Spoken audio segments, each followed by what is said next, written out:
I knew something was off the minute I pulled up to my late uncle's lot and saw a 6-story concrete monster where his old garden shed used to be. I threw the car in park and just stared. It wasn't just a few cars tucked behind a fence. No, the HOA had built an entire parking garage on my land. My name's Simon Prescott. I inherited this lot 2 months ago when my Uncle Gary passed. He never married, had no kids, and left everything to me in his will. This included the vacant lot across from the house where he'd lived for 40 years. It wasn't much, just a 1/4-acre patch of gravel and weeds behind the community clubhouse. But in this part of town, that was gold. According to the will, the land was zoned privately, never signed over to the HOA. He made a point of that. Said he didn't trust those clipboard tyrants. He wasn't wrong. I walked across the street and into the HOA clubhouse, where I found her Winona Neely, head of the Golden Pines HOA. Mid-50s, frosted bob haircut, and a permanent expression like someone had just insulted her potato salad recipe. She was standing over a group of board members like a queen on her throne. "Winona," I said, loud enough to interrupt whatever nonsense they were cooking up. "What the hell is that across the street?" She blinked like I'd spoken another language. "Excuse me," the parking garage. "Built on my lot." She gave a tight-lipped smile. "That land belonged to Gary, yes, but he stopped paying his dues years ago. The HOA took possession." I laughed. "That's not how property law works." "We have bylaws, Mr. Prescott," she said, stepping closer. "The land was unused." "It was a hazard. We served multiple notices." I pulled a thick manila envelope from my backpack and dropped it right on the table. "Here's the will, here's the title, and here's the county record showing it was never under HOA jurisdiction." Her face twitched. One of the board members, a guy named Hal with a voice like a foghorn, cleared his throat. "Construction's already finished. You can't just undo this." "I don't need to undo it," I said, grinning, "but you'll be hearing from my lawyer." Winona's voice sharpened. "You won't win. The community needs that structure. We voted, we have rights too." "Yeah," I said, "but I have the deed." I walked out before she could spit another word. That night, I called up a guy I knew from college specializes in property disputes. When he heard what happened, he asked me to email every document I had. The next morning, he called back with 2 words. "They're screwed." 2 days after I dropped those files in Winona's lap, I got a call from my lawyer, Darren. He'd already filed a cease and desist with the county, and he'd just gotten off the phone with the zoning commission.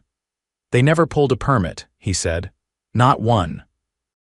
The entire build violates half a dozen municipal codes, including erecting a structure over 6 feet without public notice or an environmental impact assessment."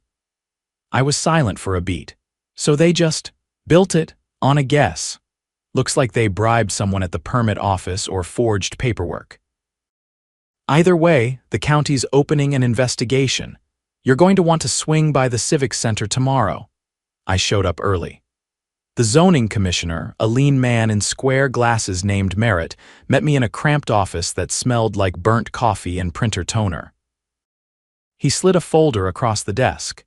"Your uncle's lot is privately held under Parcel 48B, he said. "According to county records, it has never been annexed into any HOA jurisdiction. But 6 weeks ago, someone submitted a zoning variance application under your uncle's name. Forged signature. No notary stamp, claimed the land was common space." I opened the folder. The signature was laughable, not even close to Gary's. "Who submitted it?" He tapped a name on the bottom of the page. "Trevor Lunt, HOA treasurer." I didn't recognize the name, but I wrote it down. Merritt leaned back, arms crossed. "Technically, you're sitting on a massive civil suit," he said. "But given the forged documents, the county's forwarding this to the DA. I left with a copy of the file and Darren's voice in my ear. "Don't speak to anyone else on that board until we get subpoenas." I had no intention of talking, but I did start filming. I installed 2 wireless cameras, one on the back of my uncle's old house, the other on a lamppost near the lot. Within 48 hours, I had footage of 3 HOA board members directing vehicles into the garage. collecting cash from non-residents for monthly parking spots. And my favorite Trevor Lunt unlocking a metal cash box behind a fake vending machine. They'd turned it into a private profit engine. Darren was ecstatic. That's criminal use of stolen property. We're not just talking civil damages anymore. That's felony fraud, wire fraud if they used electronic payments, possibly even racketeering if we find more accounts. By the following Monday, the county posted a stop work order on the garage. Then came the subpoenas. The HOA board received them during their monthly meeting, which I watched through binoculars from my uncle's porch, sipping tea like I was at Wimbledon. But Winona wasn't going down quietly. The next morning, I woke up to a notice duct taped to my front door. It claimed I owed $18,000 in back fees on common property maintenance, plus interest. I walked it straight to my lawyer. He laughed so hard he choked on his coffee. There's no mechanism for them to charge fees on land they don't own, Simon. They're panicking. Still, Winona escalated. She filed a temporary injunction against me to prevent further interference with community infrastructure. Except she filed it in small claims court where it didn't belong and submitted a stack of doctored documents. Darren got them thrown out in less than 3 hours. Meanwhile, the city's investigation ramped up. A forensic accountant traced 2 separate bank accounts tied to Trevor, and another board member. Both had been collecting off the books parking fees for months. Combined, they'd skimmed nearly $200,000. I got a call from a city prosecutor named Leela Chow. Her voice was clipped and precise. We're charging Lunt and the others with conspiracy to commit fraud, forgery, and misappropriation of privately held property. The county will likely seize those funds, but you have a separate civil claim. I didn't even have to press charges. The state was doing it for me. That left me free to focus on the lot itself, and that's when things took a turn. A man named Nalan Dreyfus showed up at my door with a briefcase and a business card that read, "Dreyfus Urban Development. We want to buy the lot," he said. "We've been watching the case unfold. We were planning a retail plaza 2 blocks down, but this location's better. Close to the arterial road, no zoning issues anymore. We'd demolish the garage, flatten the space, and build a mixed-use space. You'd walk away with $8 million. I stared at him. "You're serious," he nodded. "We'll handle the demolition and legal cleanup. We just need clean title." "Which, thanks to your uncle's paperwork and the county's ruling, you have." Darren reviewed the contract. It was airtight. 3 weeks later, I signed the sale. Demo crews moved in with jackhammers and excavators. The garage came down piece by piece, every chunk of rebar and concrete a nail in the HOA's coffin. The debris was cleared in 2 days, and fencing went up around the development site. The funniest part? The HOA had to watch from across the street as their little cash cow was reduced to rubble. Winona stood on the curb, arms folded, lips pressed so tight you could slice cheese with her mouth. I could have gloated. But I didn't. I just waved. Then I got in my new truck, paid in full, no financing, and drove past the ruins of their scheme. The groundbreaking ceremony was a week away, and crews were already on site drilling soil cores and mapping utility lines. I'd taken to walking the perimeter at dusk, just to watch the final traces of the old structure vanish under demolition dust and survey flags. Nothing but progress, finally. That's when the detective showed up. He was waiting on my porch as I returned from the lot, a tall man with a worn leather jacket and a notepad in one hand. Introduced himself as Detective Riva's White-Collar Crimes Division, the kind of guy who didn't waste time on small talk. Simon Prescott. "I need to ask you some questions about the HOA board," he said, flipping open the pad. "Specifically about a missing contractor. Name's Elias Brandt. He was hired to build the parking garage." I narrowed my eyes. "I've never met him." "Didn't think you had," Rivas said, "but he's vanished. No one's seen him in over a month. His company's bank accounts were drained right after the stop work order hit."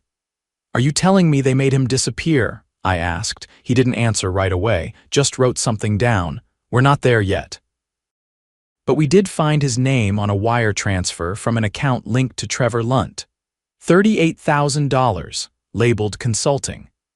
I'd never heard of Elias Brandt before, but the second Rivas showed me his photo, I recognized the guy. He'd been on site often during the garage construction, always wearing an orange vest with no company logo. I'd assumed at the time he was just another subcontractor. Now it looked a lot more suspicious. There's more, Rivas continued. We pulled the HOA's internal communications. Winona Neely was in contact with Brandt through a private email server. Deleted messages, but we recovered fragments. One said, "Get it done fast. No permits, cash only." That stopped me cold. So they knew the whole time they were breaking zoning laws, they knew, he said. And they paid Brandt off to keep quiet. But here's the problem. He didn't go quietly. Before he disappeared, he made a backup of all the engineering files, invoices, and emails. He stored them on a private server in Santa Fe. How do you know that? Because he tried to sell the files to a competitor.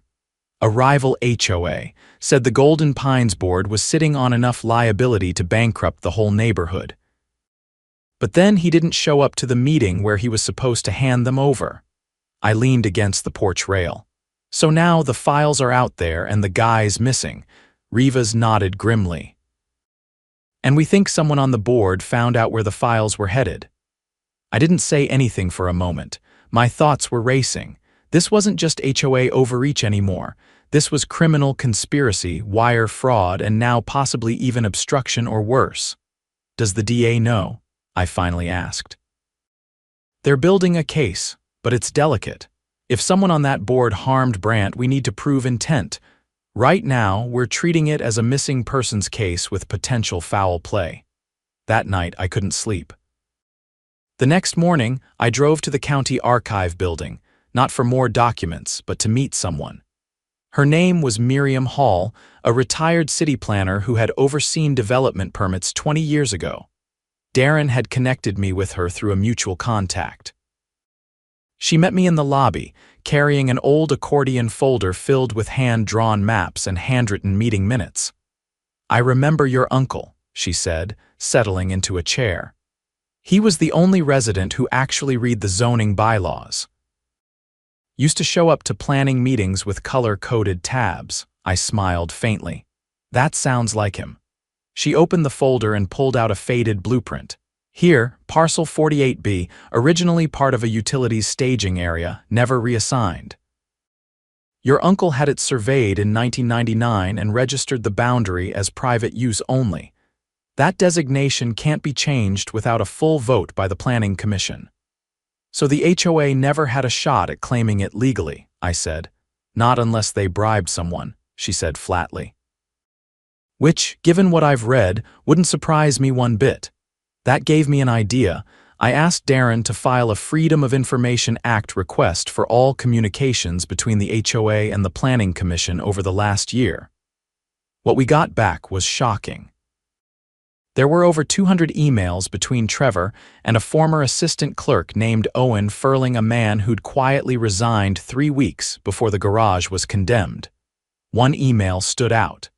It was timestamped the day before the construction began. It read, "Slip the variance in under the radar. Add a retroactive stamp, I'll handle the log." We had our inside man. Darren immediately forwarded the emails to the DA's office. Within 48 hours, a warrant was issued for Furling's arrest. He tried to flee the state, but was picked up outside Las Cruces with a duffel bag full of burner phones and $5 grand in cash.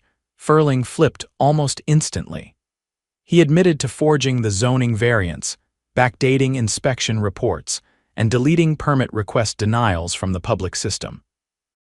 In exchange, the board had promised him a cut of the parking fees, plus a fake job title to cover the income. With his testimony, everything unraveled fast.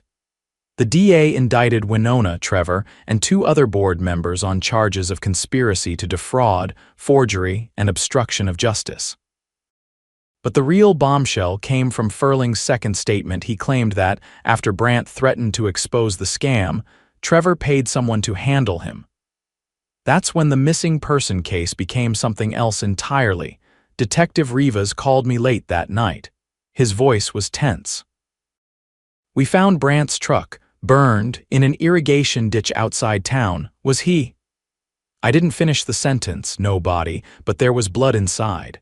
And a burner phone with a message draft addressed to Simon P. never sent. I sat down, suddenly cold all over. "Why would he be contacting me?" "Because you were the only one who stood up to them publicly. Maybe he thought you'd help him. Maybe he was trying to pass the files to you before he vanished." I didn't know what to say. The developer, Dreyfus, called the next morning with an update of his own.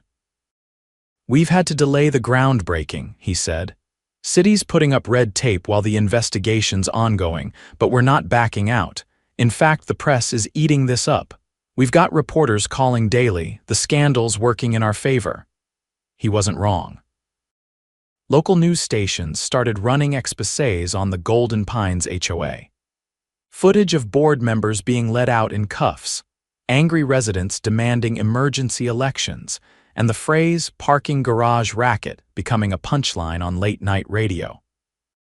One resident even started selling T-shirts with a cartoon of Winona behind bars that read, "My HOA went criminal and all I got was this fine."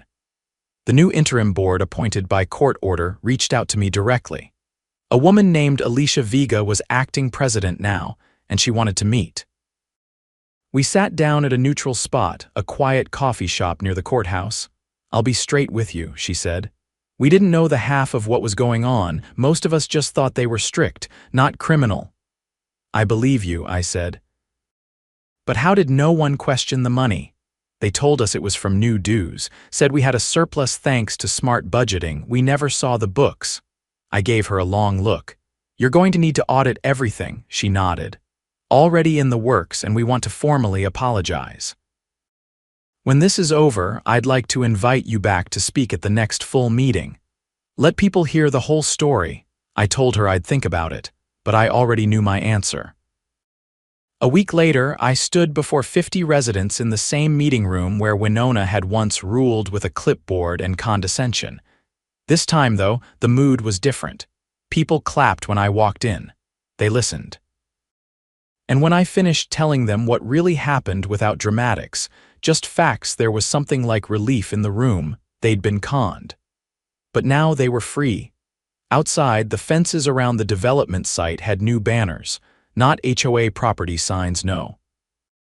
These were bright blue with bold white lettering, "Coming soon, the Prescott shops locally owned. Community built," and below that, in smaller print, "No HOA fees required." The interim board dissolved the HOA's private security contract after the indictments came down.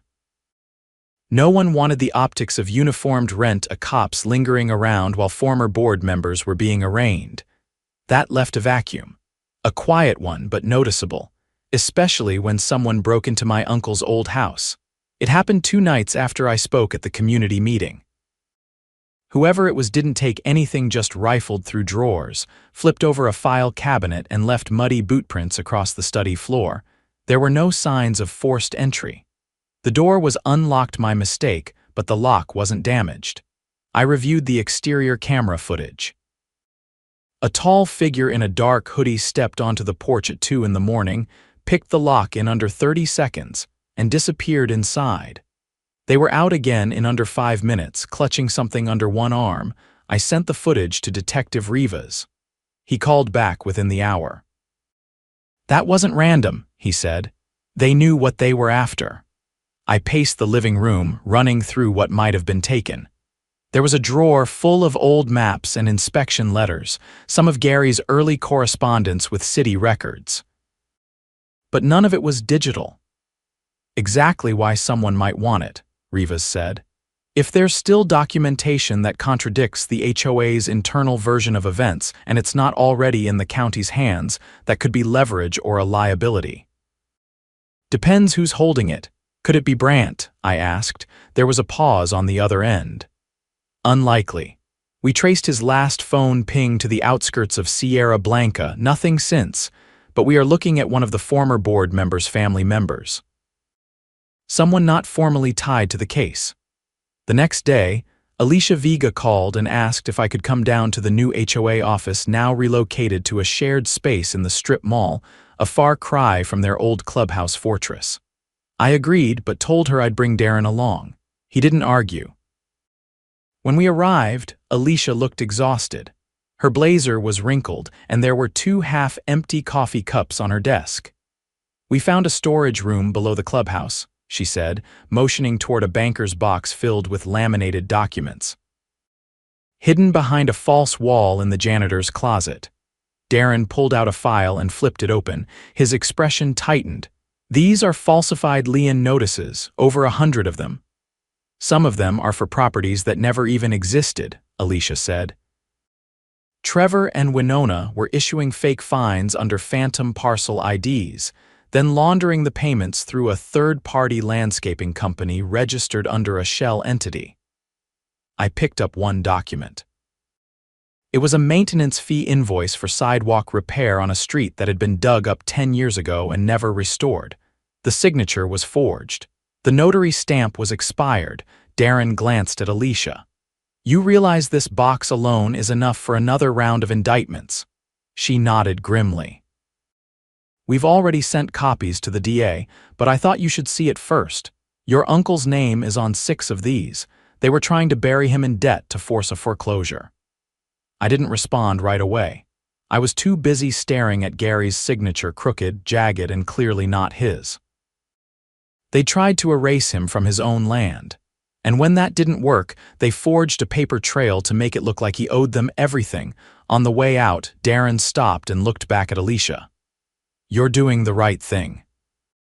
But you've still got a lot of people in this neighborhood who don't trust the board." "I know," she said. "That's why we're disbanding it." I turned. "What?" She nodded. "We're putting it to a vote next month, full dissolution. The community's tired of being managed like suspects.